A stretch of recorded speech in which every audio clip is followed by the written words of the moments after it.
think it was Egypt where they had some alligators walking on land with they had dogs, like making sure that they just like didn't go in the water and stuff. So the dogs were kind of like keeping them in the water. It's called the National Everglades. Everglades, and they have alligators there. So this is my family's 5-generation homestead. Wow. Well, you swam with the alligators?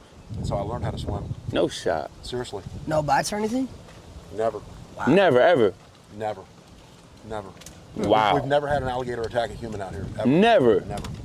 Whether it's somebody swimming in the middle of the night out there floundering around like a dog, yeah. or if they're walking a dog and the dog gets taken by the gator, they'll try to recover the dog from the gator. And then get attacked. Yeah. I mean, you can't take food from a monster. There are, on average, more people that die of old age in Florida every year than alligator attacks. Okay, so how often do you swim with alligators nowadays? Almost every day. Go for it. It's unlikely. Unlikely. It's unlikely. But never. But this is the beginning of mating season, and we're in an extreme drought, so all the wildlife, all the gators are condensed into the last spawning areas like this canal. And right now, the concentration of alligators dictates that it really wouldn't be a safe time to swim.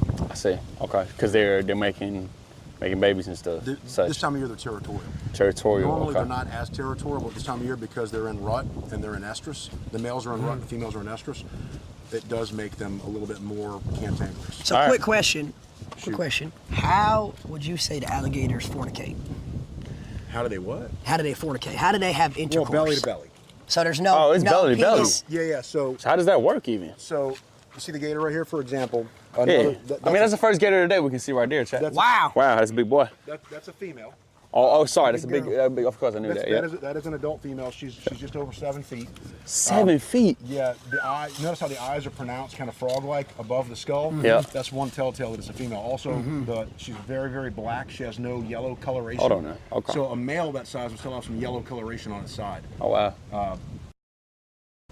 But the male and female, when they court, they'll kind of come nose to nose, and then she'll actually swim over top of him and release pheromones and let him know that she's ready.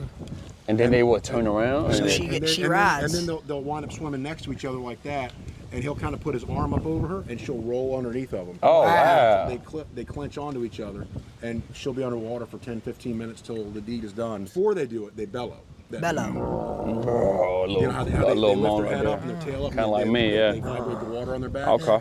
Yeah. Not the sound you make, is it? Nah. Me, I'm more of like a. Oh, like that?